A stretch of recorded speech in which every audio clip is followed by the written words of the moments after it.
Darkness has a way of hiding things. The night swallows sound, erases movement, and leaves us blind to what waits in the shadows. Most of us believe our homes, our streets, our cities are safe when we lock the doors and switch off the lights. But the truth is, the night has secrets. Secrets it never gives back. Imagine this. You step outside for just a moment, maybe to grab something from your car, maybe to smoke a cigarette, maybe just to breathe in the cool air. You expect to return. You expect life to go on. But in that moment, in the silence of the night, you vanish. And no one ever sees you again. Every year, thousands of people disappear. But when it happens under the cover of darkness, the mystery deepens. The fear grows. Because in the night, anything can happen. Tonight, we'll explore 3 terrifying cases. 3 people who walked into the dark and never came back. This is Vanished Without a Trace. Real cases of people who disappeared in the night.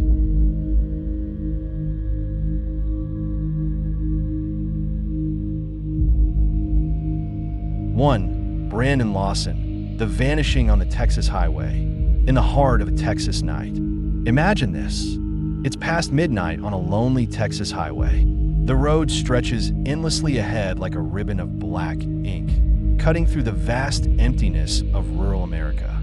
There are no headlights in the distance, no glow from a nearby town, just the deep, suffocating silence of a Texas night.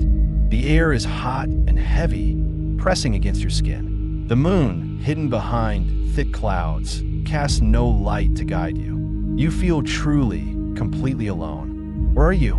This is the question that haunts one of the most chilling, unsolved cases in recent memory. On the night of August 9th, 2013, Brandon Lawson, a 26-year-old father of 4, vanished without a trace. His disappearance became more than just a mystery. It became a legend whispered about in forums, podcasts, and documentaries, often referred to as the 9/11 disappearance. And to this day, we still don't know what really happened. Who was Brandon Lawson? Brandon was not just another name on a missing persons list. He was a son, a brother, a devoted father. He had 4 children and had been in a long-term relationship with his girlfriend, Lawson. He worked in the oil fields, a tough and demanding job, but one that paid the bills. Friends described him as loyal, funny, hardworking, and fiercely protective of those he loved. But like many people, Brandon had his struggles. He had dealt with substance abuse in the past and was said to be trying to get clean. His relationship with Lawson, while loving, was not without its tensions. That summer night in 2013, those tensions boiled over. After a heated argument, Brandon stormed out of their home in San Angelo, Texas, just after midnight. He climbed into his silver Ford F-150 pickup truck and drove into the darkness. A troubled drive begins. At 12:30 a.m., Brandon called his father in Crowley, Texas, over 3 hours away, saying he was coming to visit. His father noted that something sounded off. Brandon's voice was anxious, shaken. Something wasn't right. Roughly 20 minutes later, at 12:53 a.m., Brandon made a frantic call to 911. The 911 call that haunts investigators. The call is just under a minute long. Brandon's voice is panicked, erratic, and filled with fear.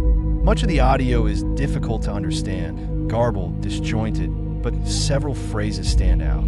Yes, I'm in the middle of a field. My truck ran out of gas. There's one car here. The guy's chasing me through the woods. Please hurry.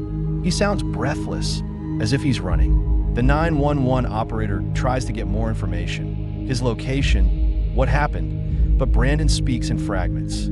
Some believe they hear him say, "I'm bleeding." Others are convinced he says, "I need the cops." But one thing is clear, he was afraid, and he believed someone or something was chasing him. The abandoned truck. At around 1:10 a.m., a passing motorist called 911 to report a truck parked awkwardly on the side of Highway 277, just south of Bronte, Texas. Police arrived about 45 minutes later. The truck was Brandon's. The driver's side door was unlocked. His phone, wallet, and keys were missing. The vehicle was out of gas, just as he'd said, but Brandon was nowhere to be found. Deputies searched the surrounding area. They used flashlights and called his name into the night. Tracking dogs were brought in. A wide perimeter was covered, but there were no footprints, no torn clothing, no signs of a struggle. It was as if Brandon had stepped out of his truck and simply vanished in a thin air. Theories began to emerge. In the days and weeks that followed, speculation exploded. Theory 1, a drug-induced paranoia. Some believe Brandon was under the influence that night and suffered a drug-induced psychosis. Perhaps he hallucinated the chase, ran into the wilderness, and succumbed to the harsh elements. But if that were true, why was nothing found? Search teams combed the area again and again. Even if he'd collapsed nearby, wouldn't they have found some trace? A shoe? A shred of clothing? Something? Theory 2, foul play. Others pointed to the 911 call as proof that Brandon had stumbled upon something sinister. A possible drug deal? A smuggling operation? Was it possible that someone had been waiting in that field, and Brandon had witnessed something he wasn't supposed to see? In this version of events, Brandon was chased down and silenced. But again, there were no signs. No physical evidence to support this theory either. Theory 3, a tragic accident. Maybe Brandon ran in the dark, disoriented and panicked, and fell into a ravine, into a hidden ditch, or some other natural hazard. The Texas terrain is vast, dry, and brutal. Could he have died just outside the search area, his body hidden by brush or animals? That's plausible, but searchers returned again and again over the years. And for 9 long years, there was no sign of Brandon Lawson. The family's endless nightmare. Brandon's family refused to let his case go cold. His brother, Kyle Lawson, played a critical role in the search and in keeping the story alive. LaDessa, despite their argument that night, remained active in the search efforts. Brandon's father and extended family worked tirelessly to bring attention to the case. Brandon's children, growing up without their father, lived in the shadow of a mystery that no child should have to carry. Every year that passed without answers only deepened the pain. A grim discovery. In February 2022, nearly a decade after that terrible night, there was finally a breakthrough. A volunteer search group discovered human remains just a few hundred yards from where Brandon's truck had been abandoned. The area had been searched before, but the remains had somehow gone unnoticed. It was unclear whether natural elements, shifting terrain, or wild animals had obscured them. After 9 years, he had finally been found, but the mystery still remains. Even with Brandon's remains recovered, the case remains frustratingly open-ended.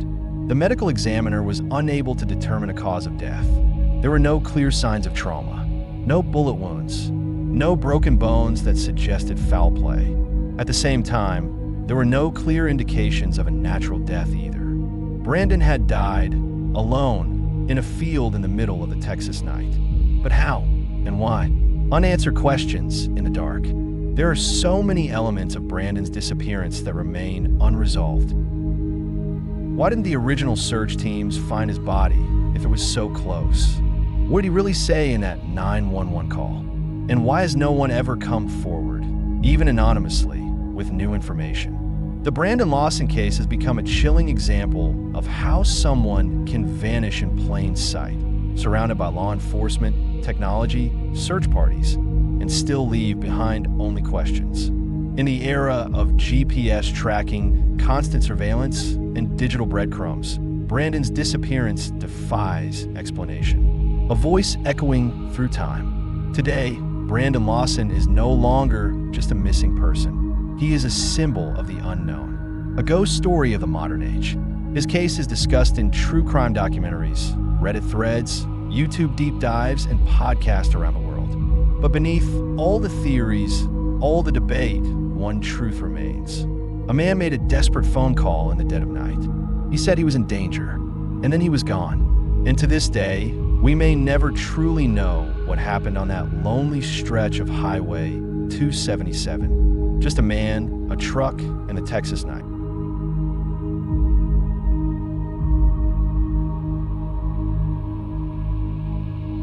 Two, Amy Lynn Bradley, the woman who vanished at sea. A dream vacation turned to nightmare.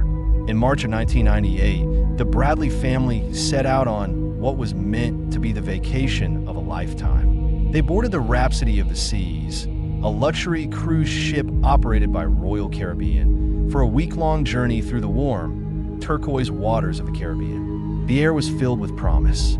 The sea sparkled under the sunlight. For 23-year-old Amy Lynn Bradley, it was a chance to unwind before beginning her new chapter in life.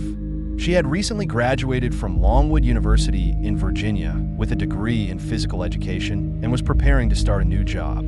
Independent, athletic, and full of life, Amy was someone who left a lasting impression wherever she went. But just days into the trip, that dream would unravel into a chilling, unsolved mystery, one that continues to torment her family and baffle investigators around the world. Crescent moon the night before. On the evening of March 23rd, Amy joined her younger brother, Brad, and several fellow passengers at the ship's nightclub, a lively venue filled with music, laughter, and dancing. The energy was high, and Amy was seen socializing and enjoying herself.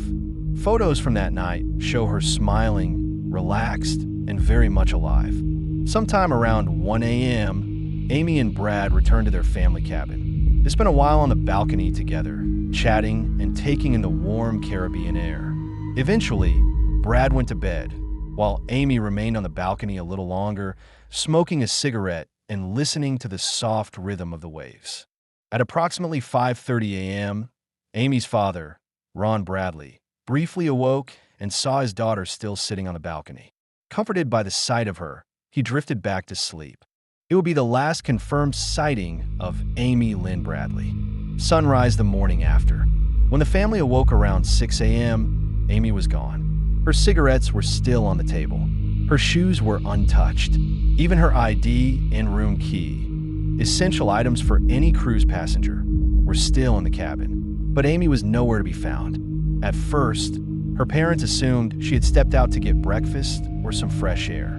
But as minutes turned into hours and Amy failed to return, their concern deepened into dread. They notified ship security immediately and pleaded with the crew to make an announcement over the public address system. But their requests were dismissed. The crew insisted that Amy would turn up eventually and that they did not want to alarm other passengers. It wasn't until the ship had already docked in Curacao, hours after her disappearance, that a more thorough search was finally initiated. By then, valuable time had been lost, and with it, the best chance of finding Amy on or near the ship. Strange clues and unconfirmed sightings. In the immediate aftermath, several passengers and crew members reported seeing Amy that morning in different areas of the ship. One woman claimed to have seen her near the elevators. Another insisted she spotted Amy walking toward the pool deck around 6 a.m. But none of these sightings could be verified. There were no security cameras in the areas where Amy was allegedly seen, and no one could confirm exactly when or if these sightings occurred. Then came the truly disturbing reports. In the years that followed, multiple individuals claimed to have seen Amy alive. In 1999, a U.S. Navy petty officer alleged he encountered a woman resembling Amy in a brothel in Curacao. According to his testimony, the woman told him her name was Amy and pleaded for help before being led away by unidentified men. He said he didn't come forward immediately out of fear for his safety. In 2005, a Canadian woman vacationing in Barbados reported seeing a woman on a beach who bore a striking resemblance to Amy. She claimed the woman appeared distressed and was accompanied by two aggressive men who refused to let her speak freely. One of the most chilling developments came when a photo surfaced on a website known for links to human trafficking. The image showed a woman who looked like Amy, older, weary, and dressed in lingerie, posing in what appeared to be a sexually exploitative setting. The FBI analyzed the image, but its origin and authenticity remain uncertain. Each new tip, each possible sighting, brought with it a flicker of hope and then heartbreak. None of the leads ever panned out. None brought Amy home. Broken heart, a family's endless search. For Amy's parents, Ron and Iva Bradley, life has never been the same. They've appeared on numerous national television programs, including America's Most Wanted and Dr. Phil, pleading for help, begging the public to come forward with any information. They've consulted with private investigators, cooperated with the FBI, and even traveled to the Caribbean themselves to follow up on tips, many of them hoaxes or dead ends. Amy's mother once described their experience as waking up every day in a nightmare that never ends. And in many ways, it is. The psychological toll of losing a child without answers is one of the cruelest forms of grief. There is no closure, no final goodbye, only the tormenting question, where is Amy? Question mark theories and unanswered questions. So what really happened to Amy Lynn Bradley? One theory is that she fell overboard. Cruise lines have often leaned toward this explanation, as it implies no foul play and removes liability. But Amy was an excellent swimmer and a trained lifeguard. The waters that night were calm. If she had fallen, someone likely would have heard or seen something. Another theory, and one that gains more traction each year, is that Amy was abducted. It's possible that someone aboard the ship lured her away, perhaps during the early morning hours when most passengers were asleep. Some have speculated that crew members or passengers involved in organized human trafficking may have targeted her. Amy was attractive, physically fit, and traveling with family, an ideal victim in the eyes of traffickers seeking to exploit vulnerable tourists. And then there's the uncomfortable reality of the ship's jurisdiction. Rhapsody of the Seas was in international waters when Amy vanished. Maritime law is murky at best, and no single agency has clear authority in such cases. Investigations are complicated by lack of surveillance, delayed reporting, and a complex web of international legal loopholes. Despite the passage of time, Amy Lynn Bradley remains on the FBI's missing persons list. Her family still maintains a website dedicated to her case and continues to follow up on every possible lead. Candle, the mystery that still haunts the sea. More than 2 decades have passed since Amy disappeared, but her story still resonates with anyone who hears it. She didn't vanish in a war zone or during some remote expedition. She disappeared from a cruise ship filled with tourists, just steps away from her family. One moment, she was there alive, laughing, dancing, and the next she was gone. No body has ever been found. No definitive answers have ever been uncovered. Just a long trail of silence, mystery, and unanswered prayers. What makes Amy's case so uniquely haunting is the ever-present possibility that she may still be alive, somewhere. That she's out there, waiting to be found. That maybe, just maybe, the next tip will be the one that brings her home. And that, perhaps, is the cruelest truth of all.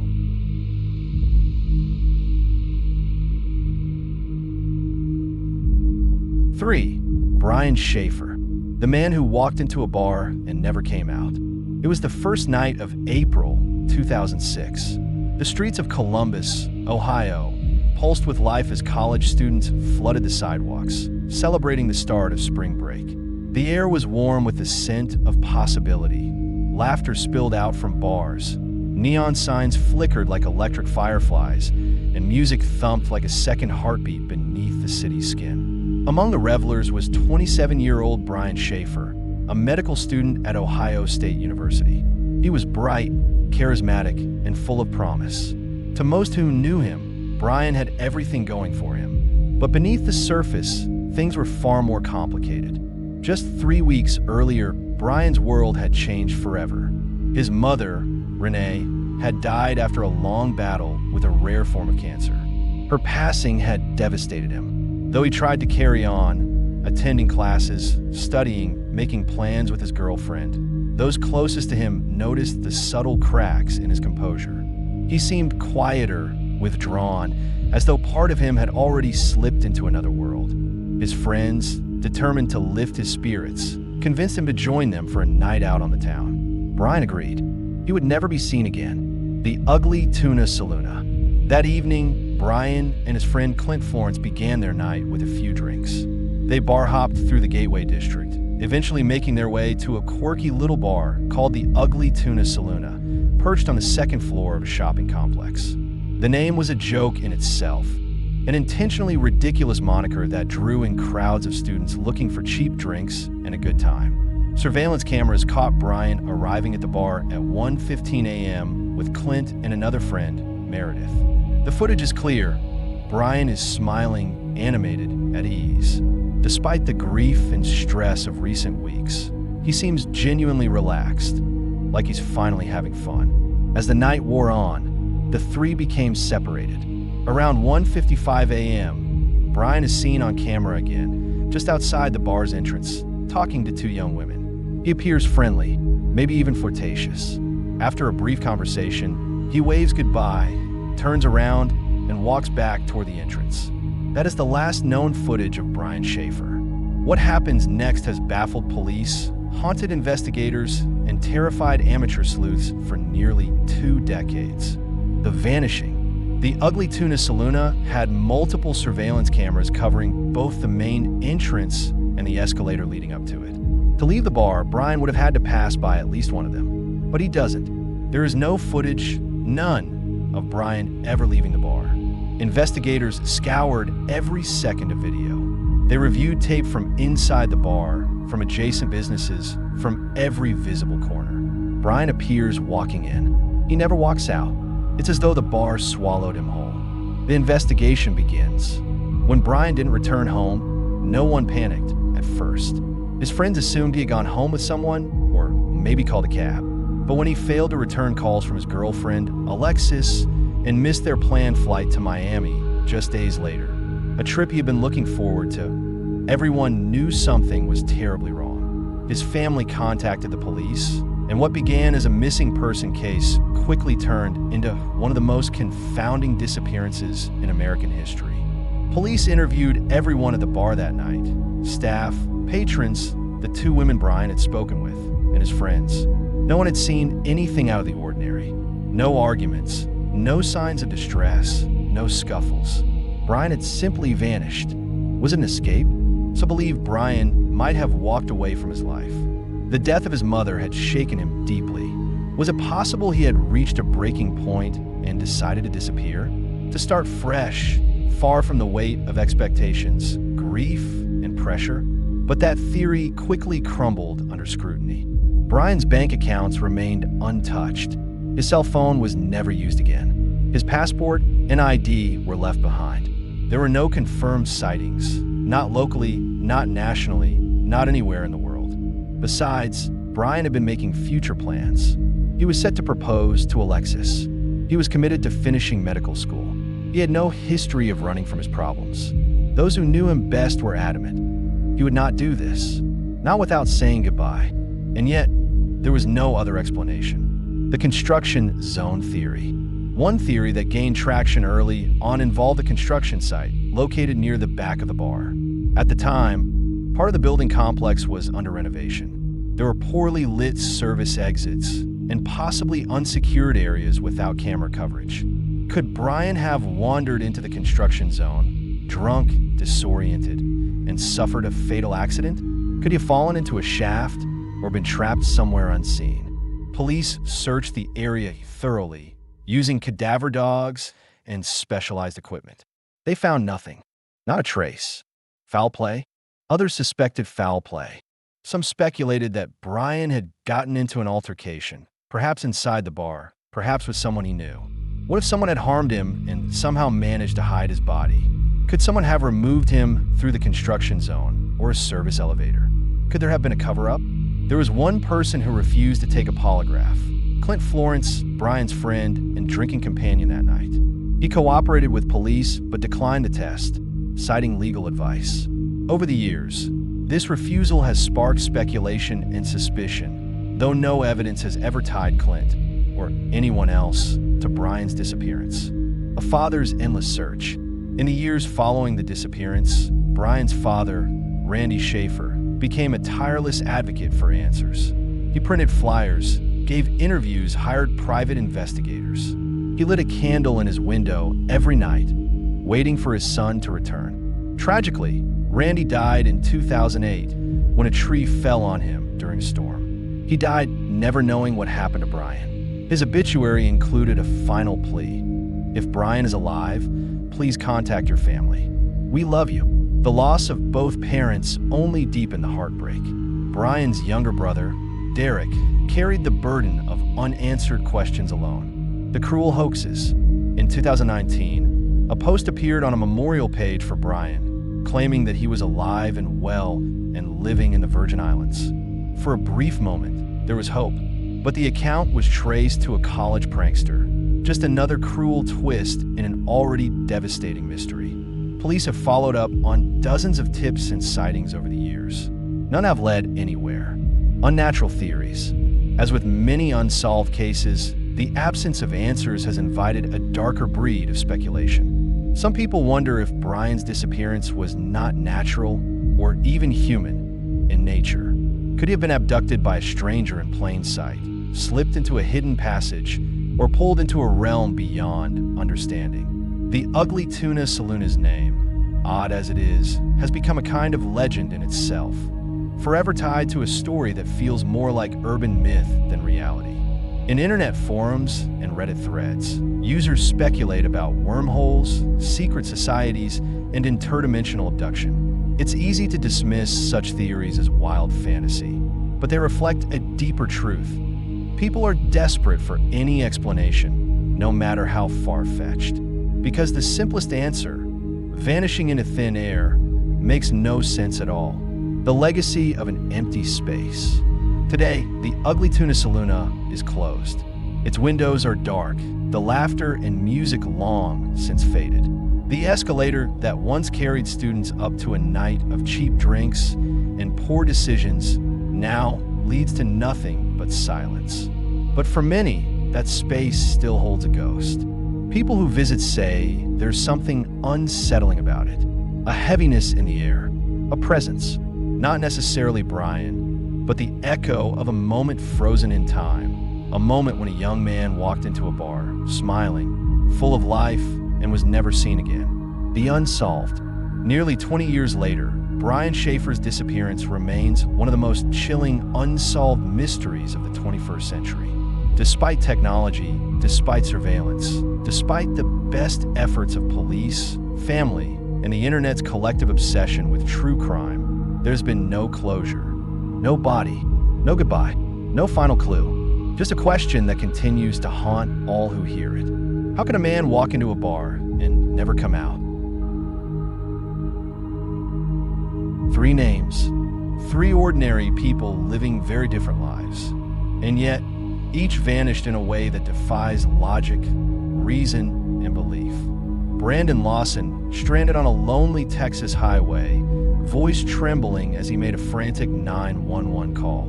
His words strange, desperate, half swallowed by static and mystery. He said he was being chased.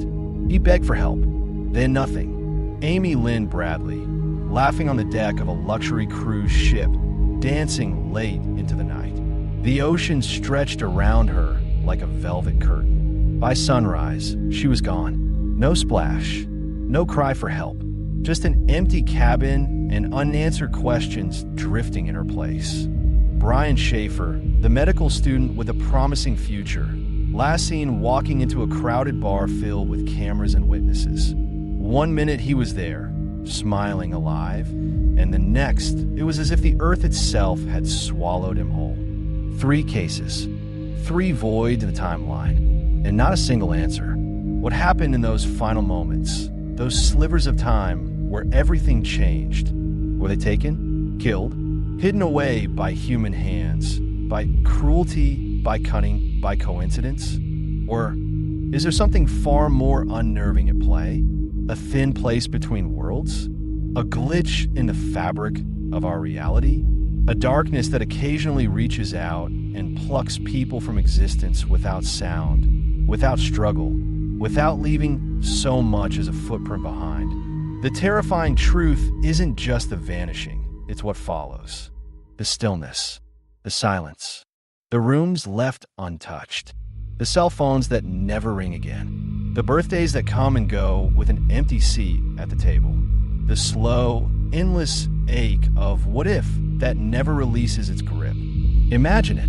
You hug someone you love, wish them a good night, and fall asleep believing the world is predictable, You wake up the next morning and they're gone. No sign of a struggle. No answers. No reason. Just tea. Their jacket still on the hook. Their favorite song still playing in your mind. Their toothbrush still wet from the night before. And they are nowhere. Not down the street. Not across town. Nowhere on Earth. This is not fiction. This is not legend or folklore passed through generations. This is real. And it happened to them. Brandon, Amy, Brian. And if it happened to them, why couldn't it happen again? Why couldn't it happen to anyone? That is the horror that lingers long after the headlines fade, long after the flyers are taken down and the leads grow cold. Because the truth is, no one is ever truly safe from vanishing. There is no warning, no pattern, no rules, just absence. And sometimes the most terrifying thing in the world isn't what we know happened. It's what we never, ever find out. So as you turn the final page or close your eyes tonight, ask yourself, if people can vanish without a trace, with no clue, no sound, no goodbye, what's stopping it from happening to you?